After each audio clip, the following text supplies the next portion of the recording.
आप सभी का स्वागत करती हूँ मैं अपने चैनल पर। और आज इस वीडियो को हमने कल वीडियो भी बनाया था। आज इस वीडियो को आगे लेकर के जा रहे हैं। अब मैं यहाँ पर आपको दिखा रही हूँ कि कैसे आप जब ग्रेडिंग करते हैं अपने घर की, क्योंकि घर में हमारे ऐसे देवताओं का फील्ड होता है और हमको पता नहीं। देखो, आप अभी तक दिशाओं से ही अवगत होंगे कि ये दिशाएं हैं, और बस इन दिशाओं में हम बस 4 दिशाएं हैं, 8 दिशाएं हैं, बस इतना अगर आपको नॉर्मल नॉलेज है तो बस इतना कि एक ब्रह्म स्थान होता है। लेकिन जैसे इस घर में आप देख पा रहे होंगे, मैंने इसकी ग्रिडिंग की है, यहाँ देवताओं की ग्रिडिंग आप देख पा रहे होंगे, चारों तरफ देवता होते हैं। और ये देवता जो है वो 45 देवता होते हैं। यहाँ अंदर की तरफ भी देवता है, बीच में से लेकर के मतलब पूरे घर में आपके देवताओं का फील्ड होता है। कहाँ कौन सी चीज होनी चाहिए ये देवता डिसाइड करते हैं। कभी कभी क्या होता है ना, इन्हीं देवताओं की एनर्जी, अगर आपके घर में एनर्जी का फ्लो गलत है, आपने गलत जगहों पे गलत सामान रखा हुआ है, तो उसकी वजह से भी गलत हो जाता है। अब देखो, एक नॉर्मल कल मैंने बताया था कि जैसे नॉर्थ, ये लाइन जो आप देख रहे हैं ये एकदम एग्जैक्ट नॉर्थ है, तो इसका एग्जैक्ट साउथ यहाँ होगा, ईस्ट यहाँ होगा, वेस्ट यहाँ होगा। ठीक है। तो अब ये कैसे पता चलता है, ये आप तो अंदाज से सोचोगे कि ये ईस्ट नॉर्थ है, तो वो आपका जो सोचना है वो टिल्ट हो जाएगा। ये बिल्कुल वैसे ही है जैसे मैप्स का जब सवाल लगाते थे और आपने उसमें अगर कभी उसने एंगल आपको निकालने के लिए बोल दिया, अगर आपने उसमें एक भी एंगल को 1 डिग्री 2 डिग्री से भी गलत कर दिया तो वो सवाल ही गलत हो जाता। तो ऐसे ही डिग्रीज बहुत इंपॉर्टेंट होती है, ये डिग्रीज के ऊपर डिपेंड करते हैं कि कौन सा देवता एग्जैक्ट कहाँ पर है। ठीक है।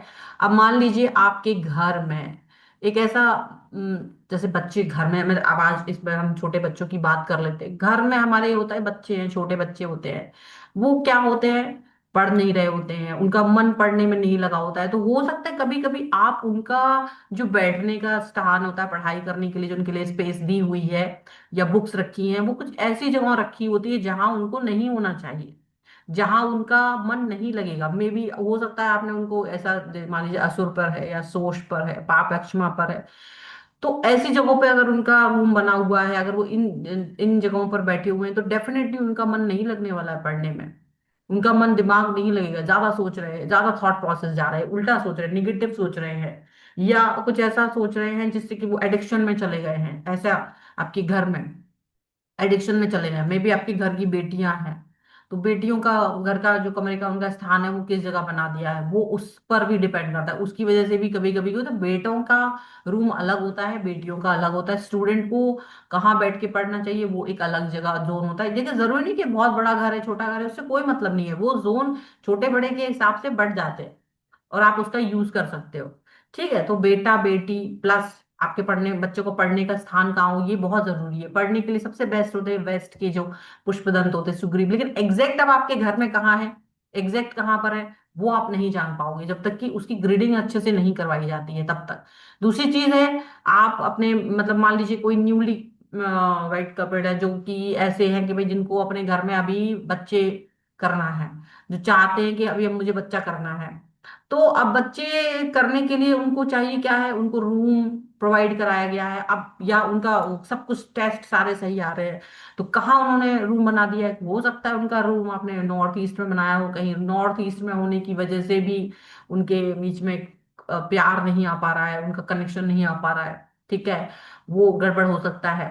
ठीक है। या फिर उनका जो रूम है वो कुछ इस जगह पर है, जैसे ये मृष होता है यहाँ पर हो सकता है, अगर इस तरफ पित्र है, मृष है, भृंग है, कुछ इन जगहों पर भी अगर उनका रूम बना हुआ है, इसकी वजह से भी वो गड़बड़ हो सकते हैं। इसकी वजह से भी उनका जो है कनेक्शन अच्छा नहीं हो सकता है, मे बी डिपेंड करता है। तो अलग अलग चीजें हैं। कभी कभी आपके घर में जो बेडरूम होते हैं वो बहुत इंपॉर्टेंट रोल अदा करते हैं। कभी आपके घर का बेडरूम, किचन, ये दो ऐसा, और टॉयलेट, ये 3 चीजें ऐसी होती हैं जो सही जगह पर होना बहुत जरूरी है। अगर आपने उनको और एज वाइज भी बहुत जरूरी है।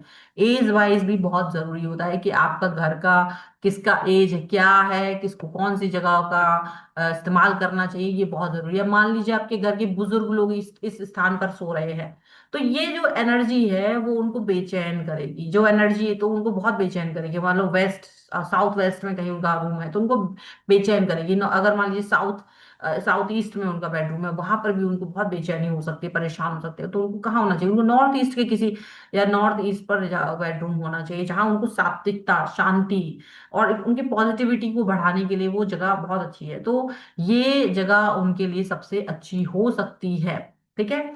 अब बच्चों को पढ़ने के लिए क्या है, अब सबसे अच्छा होता है पुष्पदंत सुग्रीव पर बैठाए, द्वारिक पे बैठाए, यहाँ पढ़ने से उनके दिमाग को बहुत सपोर्ट मिलता है। उनको उनको समझ में आता है कि उन्हें क्या पढ़ना चाहिए, कौन सी जगह पर क्या, मतलब जो भी पढ़ रहे हैं वो जल्दी से उनको उनको जल्दी से वो ग्रहण कर लेंगे, जल्दी से वो चीजों को ग्रैस्प कर लेंगे बहुत ज्यादा। ये बात आप याद रखिए। और अब ये देखो डिपेंड करता है, यहाँ पर मैं आप बता रही हूँ, ये जो घर है मैंने इनके घर के हिसाब से इनको बताया कि इनको कहाँ क्या करना चाहिए। तो ये बहुत इंपॉर्टेंट होता है, देखो डिपेंड करता है, आपकी प्रॉब्लम कुछ और हो सकती है, किसी की और होती है। किसी के को कंसीविंग की प्रॉब्लम है, किसी को हेल्थ की प्रॉब्लम है, किसी को धन की आगमन की प्रॉब्लम है, किसी को अपने बच्चों को लेकर के प्रॉब्लमेटिक सिचुएशन है, किसी को लड़के को लेकर प्रॉब्लम है, बेटा बेटी में प्रॉब्लम है। ठीक है।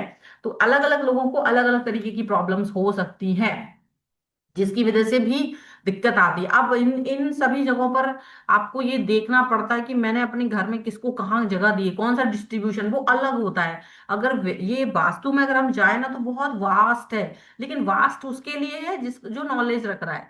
आपकी तो एक स्पेसिफिक प्रॉब्लम है ना, वो प्रॉब्लम क्या है, उसका सोल्यूशन क्या है, वो स्पेसिफिक होता है, वो स्पेसिफिक होता है। ठीक है। तो ये देवताओं का ग्रिड है, ये सिर्फ देवताओं का ग्रिड है, और इसमें आप आसानी से अपने पसंदीदा चीज जो आप अपनी लाइफ में चाहते हो वो कर सकते हो। इसके अलावा देखो आने वाले वीडियोस में भी मैं आपको बताऊंगी कि जैसे हमारा एस्ट्रो वास्तु कैसे वर्क करता है, आपका एस्ट्रोलॉजिकली वास्तु से कनेक्शन अगर बनता है तो कैसे आप अपने ही घर में अपना सेकंड हाउस जो कि धन का है, 11th हाउस जो आपकी इच्छा पूर्ति का है, उसको कैसे एक्टिवेट कर सकते हैं। समझ में आया। ये बहुत इंपॉर्टेंट है, अगर आपने वो एक्टिवेट कर लिया तो आपके तो बल्ले बल्ले हो गई। अगर पढ़ने वाला स्टूडेंट है उसको अपना 5th हाउस एक्टिवेट करना है कि 4th हाउस एक्टिवेट करना है, ठीक है, या 9th हाउस एक्टिवेट करना है, कौन सा हाउस एक्टिवेट करना है, सेकंड हाउस एक्टिवेट करना है, सेकंड, 5th या 9th हाउस क्या एक्टिवेशन चाहिए, किस क्लास के अकॉर्डिंग वो जा रहा है, तो वो चीजें भी आपको पता चलती हैं यहीं से। ठीक है। तो ये बहुत सारी चीजें हैं जिनका हमको ज्ञान सिर्फ इस तरीके के नॉलेज हमको हमारे इसी तरह के जो हमारा अपना वास्तु होता है उससे पता चलता है, नहीं तो हमको कुछ पता नहीं चलेगा, हमको कुछ पता नहीं चलेगा।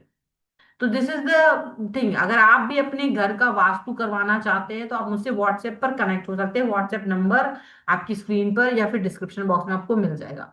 तो मिलते हैं एक नई जानकारी के साथ जल्दी। आप वीडियो को लाइक कर दीजिए, चैनल सब्सक्राइब कर लीजिएगा अगर अब तक नहीं किया है तो। और मिलते हैं एक नई रीडिंग के साथ जल्दी। Thank you for watching everyone. आप सभी का बहुत बहुत धन्यवाद बने रहने के लिए अब तक।